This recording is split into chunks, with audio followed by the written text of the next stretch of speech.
Olá, pessoal! Estamos aqui mais uma vez para falar de exames laboratoriais e a sua importância para o rastreio metabólico. Essa semana nós estamos falando de exames bioquímicos, estamos aquecendo os motores para a nossa jornada. E vou falar hoje de um eixo, né, que a maioria das pessoas tem interesse. Hoje nós vamos falar de androgênios, especificamente a testosterona. Claro, esse hormônio tão importante, tanto para homens quanto para mulheres.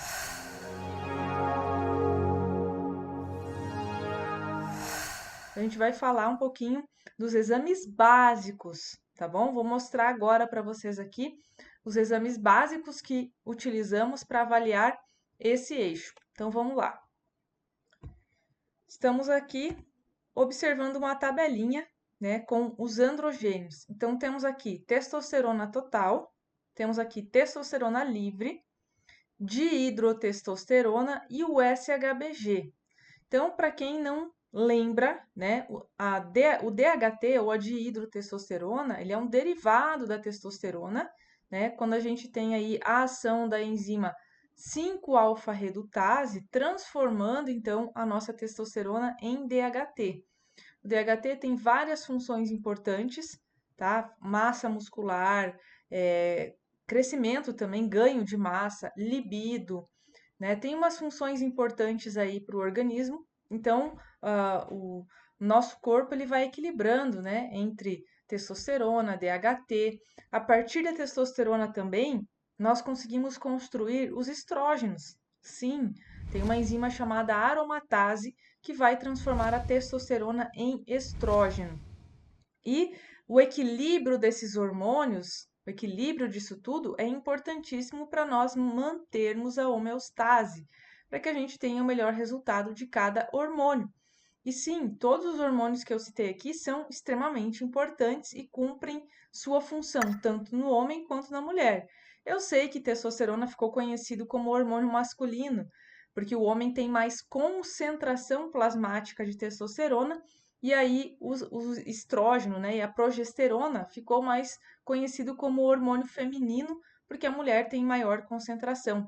Mas quero te dizer, né, já para você ir, você que é paciente, que está vendo, ir sabendo, tanto homens quanto mulheres têm esses hormônios que eu citei, em concentrações obviamente diferentes, mas tem função no organismo, tá bom? O estradiol tem função no corpo do homem, a progesterona tem função, assim como a testosterona é muito importante no organismo feminino, tá? Então, minimamente, para nós termos uma ideia de como vai esses exames aqui.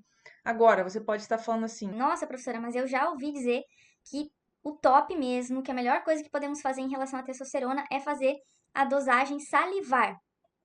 tem um papel importante e muito bom se o teu paciente puder fazer, tá? Então, qual a diferença da testosterona sanguínea, né, que a gente tira uma amostra de sangue e analisa, para salivar? A sanguínea, ela vai demonstrar principalmente a síntese, a capacidade que o corpo do paciente tem de sintetizar, de construir testosterona. E aí ele vai liberar essa testosterona na corrente sanguínea. A gente vai lá e vai dosar essa testosterona. A salivar, ela representa a fração do hormônio que conseguiu entrar na célula. Então, a gente já começa a entender um pouquinho mais se aquele hormônio que o paciente está produzindo está sendo efetivo. Teoricamente, quando entra na célula, é ali que vai desencadear os processos bioquímicos que vão trazer o efeito hormonal. Então, primeira coisa que a gente tem que prestar atenção: letra A, sintetizar, síntese. O paciente está sintetizando? Letra B, o paciente está conseguindo colocar esse hormônio dentro da célula? E letra C, se tem o efeito esperado, né? Porque ainda se nós estivéssemos falando de a aula de hoje fosse de efeito, né? A gente poderia aqui se delongar. Acho que tem no meu curso de modulação tem várias horas para falar do eixo feminino e masculino. A gente poderia explicar aí os problemas também na sinalização. Às vezes você constrói o hormônio, você sintetiza, ele entra na célula, mas por faltas nutricionais, ele não consegue ter a desencadear as cascatas bioquímicas que vão trazer o efeito. Ativação de enzimas, síntese proteica, que geralmente hormônios esteroidais levam à síntese proteica. E essas proteínas que vão surgir a partir do estímulo, né, do comando hormonal, vão trazer efeitos, vão fazer toda uma regulação celular. Então, eu também posso ter falhas na questão nutricional para que essa síntese proteica aconteça de forma adequada. Então, veja que a gente tem problemas em várias etapas aí quando a gente fala de hormônio. Então, quando eu olho aqui um testosterona total no sangue, eu estou querendo avaliar a capacidade de síntese do meu paciente. E quando eu olho a fração livre, eu estou querendo entender se ele tem testosterona disponível para fazer efeito. Porque a testosterona ela é transportada aqui ó, pelo SHBG, que é uma proteína de transporte de hormônios, né? Ela transporta a testosterona, transporta a dihidrotestosterona e também transporta estrógenos. E essa informação é importante, né? Como se eu tivesse várias cadeirinhas ali. Em cada cadeirinha eu estou sentando uma pessoa. Então, eu estou colocando um hormônio. Então, se, por exemplo, eu tiver um aumento dos estrógenos por alguma razão no meu corpo, um exemplo clássico é uma mulher usando o anticoncepcional, você vai aumentar também o SHBG, porque uma hora que quando você coloca um hormônio, quando você coloca uma bomba de hormônios, como é um anticoncepcional, você acaba fazendo esse aumento de transportador, porque o teu corpo não quer deixar aquele hormônio todo livre, porque o hormônio livre é hormônio efetivo. E a gente precisa ter um controle, né, entre o armazenamento no SHBG e o hormônio livre para exercer um efeito. Muito hormônio livre é ruim, vai fazer uma saturação de receptores. Eu vou ter um efeito grande, momentâneo, mas eu posso vir a ter uma falta de estoque para ir mantendo aquele hormônio no pico. Então, SHBG elevado é ruim, está sequestrando o meu hormônio livre, a minha fração livre está diminuindo. E SHBG de menos, ou seja, falta de transportador, é ruim, porque eu vou ter problema nos estoques. Espero que vocês estejam me entendendo, porque é bem importante isso. Por isso que a gente dosa o SHBG. A gente quer entender se ele está no seu nível ótimo. E o nível ótimo dele aqui, ó, é por volta do segundo quartil, tá? Entre o segundo, comecinho do terceiro quartil. Se a gente fosse fazer a conta, né? Aqui para mulheres é diferente, ó, então tem que observar isso, né? Para homens é de 13 a 89, para mulheres de 18 a 135. Então, uma faixa boa para ele ficar ali, para mulheres seria por volta de 60, né? E para homens, um pouquinho menos, por volta de 40, 35, 30. Então, teria que fazer a conta aqui, conforme esse exame. Lembrando que cada laboratório ele pode estar usando algum kit de análise diferente do outro laboratório. Então, o que eu tenho que fazer em primeiro lugar? Olhar qual é o valor de referência que está naquele exame do meu paciente que está ali. Aí, a partir daquele valor de referência, eu vou calcular os quartis. Quem nunca ouviu eu falar de técnica dos quartis, assiste uma aula de técnica dos quartis aqui no YouTube. Sempre repito isso para vocês, porque pode ser a tua primeira vez aqui, né? Quem me acompanha já viu eu falar N vezes que a distância entre o valor mínimo e o valor máximo de um exame precisa ser dividida em 4 quartis. E aí nós precisamos saber qual o quartil ideal daquele exame segundo estudos. Então, eu estou te informando isso, que para SHBG é por volta do segundo quartil. E para a testosterona total, qual é o quartil ideal? O quarto quartil. A gente quer ter muita testosterona porque é um hormônio importantíssimo de energia, de força, ganho de massa, faz vários controles aí dentro do organismo feminino e masculino. Então, eu quero manter no quarto quartil, no mínimo no terceiro quartil. Então, olha só, mulheres, né? A gente teria que estar aqui pelo menos com ele acima de 40, se eu tiver esse valor de referência. Tem outros kits que vão até 75. Então, eu gostaria que nesse kit eu tivesse lá pelos 60, né? E os homens acima de 500 pelo menos, tá? E vai variar o kit também. Então, quanto mais perto do limite superior, melhor. Para testosterona livre, a mesma coisa. E o que que é uma testosterona livre, né? É aquela que não está ligada nem ao SHBG e nem à albumina, que também tem atração pela testosterona e também vai sequestrar aí a testosterona. Então imagina que se a testosterona tiver ligada principalmente no SHBG, que ele tem mais, é uma proteína que segura mais, que tem mais atração pela testosterona, essa testosterona ligada não vai estar disponível para interagir com os receptores, tá bom? Então, por isso que a gente fala que a testosterona que está no SHBG, ela não está sendo usada. Conforme você vai metabolizando, isso aí é a lei do equilíbrio químico que tem dentro do corpo. A gente estuda em farmacologia, né? Tinha aquelas flechinhas para os dois lados, né? De equilíbrio químico. Vocês foram torturados com isso, né? Eu sei. Então, o que que acontece? Uma vez que vá diminuindo a concentração plasmática da testosterona livre, vai liberando ali do SHBG para você fazer aquela manutenção do equilíbrio químico. Agora, se eu tiver lá muitas moléculas de SHBG, eu posso estar sequestrando ou deixando uma fração livre muito pequena. E aí vai fazer falta a parte da efetividade, tá bom? Então, por isso que nós precisamos entender aí o papel do SHBG. Ele tem o papel de ser um estoque, né, armazenamento, e ao mesmo tempo, né, ele também controla aí níveis de fração livre, tá? Imagina agora que teu paciente tem SHBG baixinho e ele tem testosterona livre. Ao mesmo tempo que ela vai achar os receptores de forma mais fácil, você pode pensar, nossa, vai ser bom, porque aí vai encharcar os receptores. Vai gerar uma certa saturação e aquela testosterona também vai passar mais vezes pelo fígado e sofrer metabolismo. Aquela testosterona que está ligada, preste atenção nisso, ao SHBG, não vai ser metabolizada. Para que ela seja metabolizada, ela precisa se soltar do SHBG. Então, a fração livre, uma vez que você saturou receptores, vai começar a ter uma degradação da testosterona, tá? Espero que vocês estejam entendendo, porque eu não posso nem ter muito SHBG e nem pouco. Eu tenho que ter um equilíbrio aí no SHBG, no meu armazém, tá bom? Então, nós queremos também níveis de testosterona. Aí, por isso que nós dosamos testosterona livre, para a gente enxergar daquela testosterona total que está sendo produzida, qual é a fração efetiva. Então, a fração efetiva é a fração livre, tá bom? Que é o que vai interessar no fim para a gente entender os efeitos que a testosterona está trazendo, promovendo ali no organismo do nosso paciente.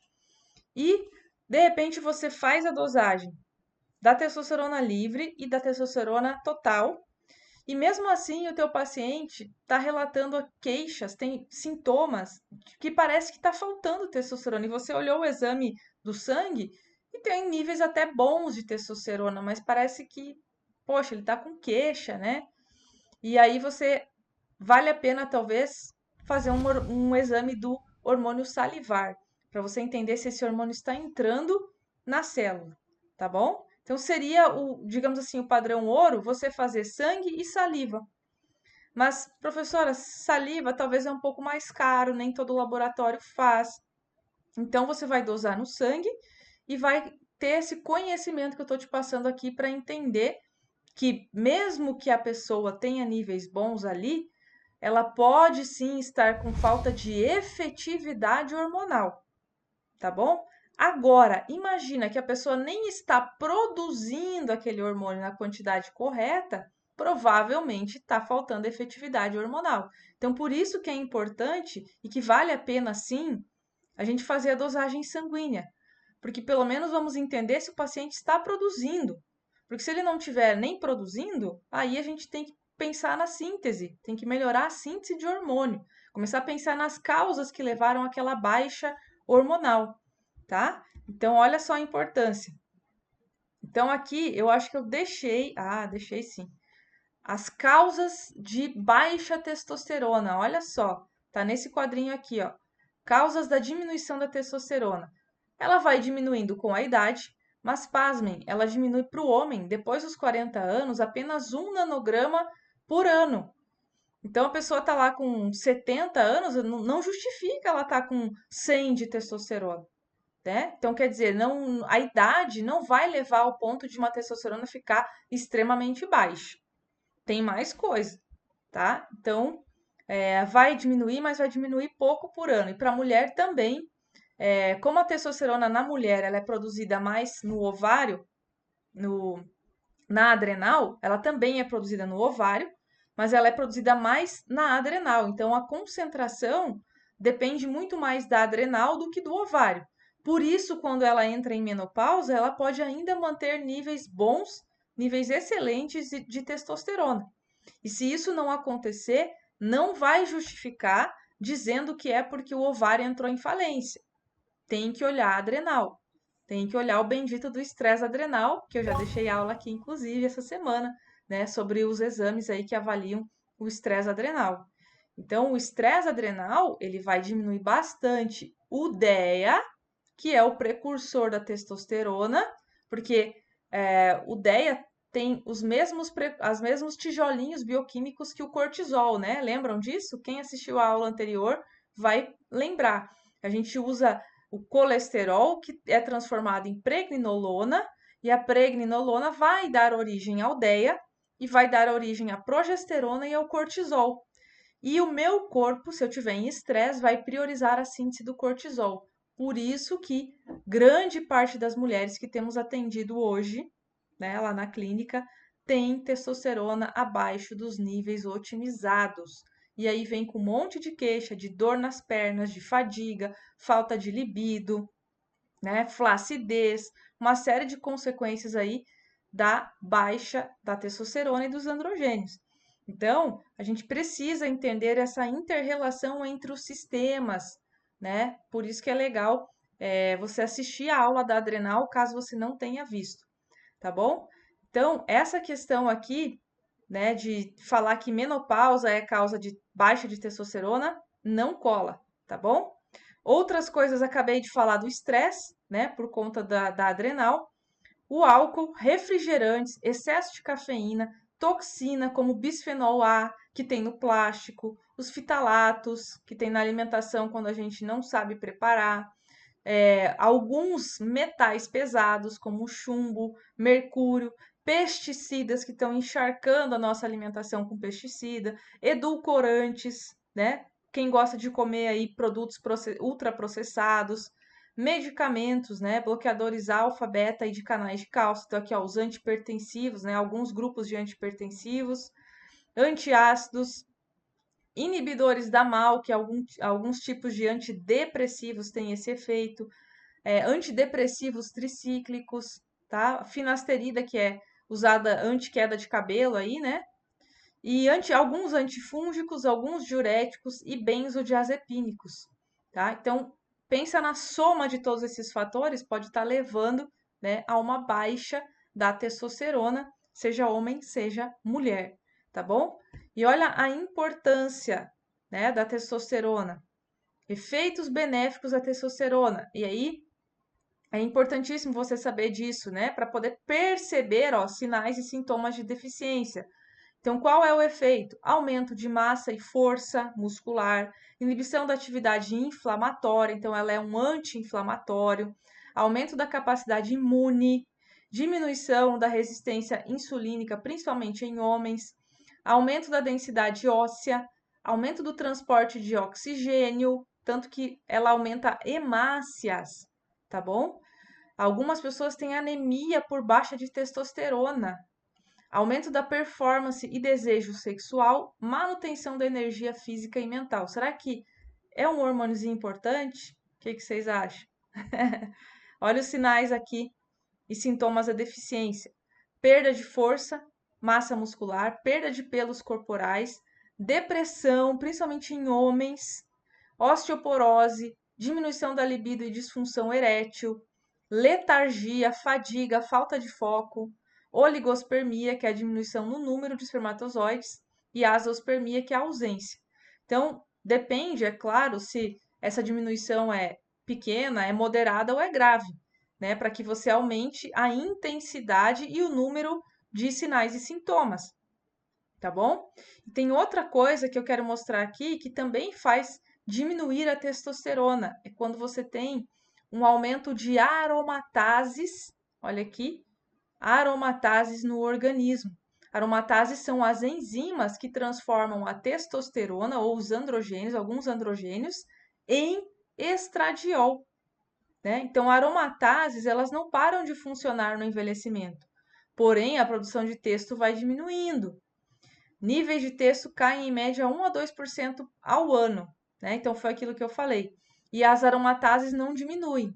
E acontece outra coisa, as pessoas provocam, preste atenção nisso, o aumento de aromatases. Então, causas de aumento de estrógenos, xenoestrógenos, que você consome aí no plástico, levam à obesidade, ao câncer, doenças crônicas, falência renal, cirrose, infarto, morte precoce, além da insensibilidade aos receptores hormonais. Então, eles competem ali com os receptores.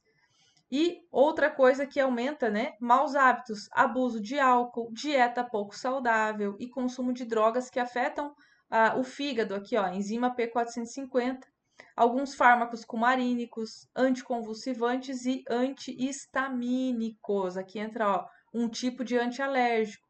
Tem gente que fica aí com as ites, rinites da vida, em vez de tirar lácteos, em vez de descobrir qual o gatilho provavelmente alimentar que está provocando as ites, fica tomando esses antihistamínicos aí a longo prazo, vai afetar a questão hormonal, tá bom?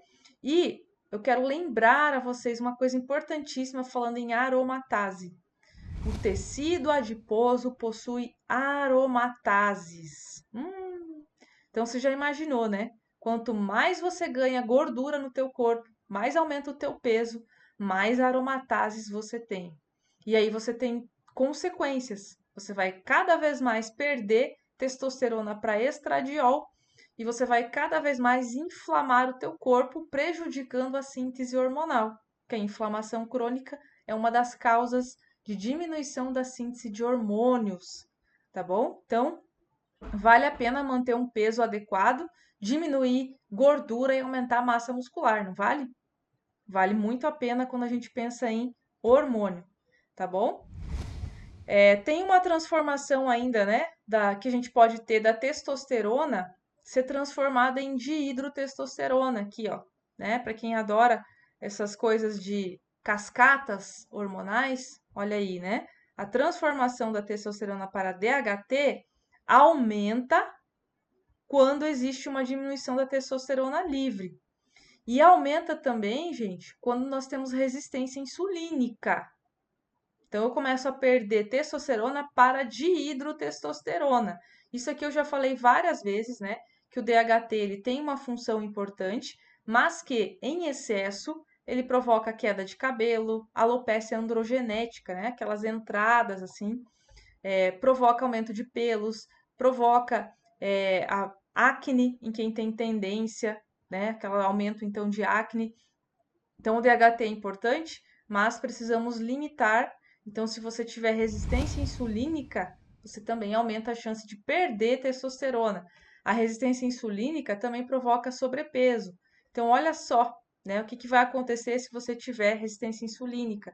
Por isso que a nossa aula dessa semana também teve uma aula de resistência insulínica, né?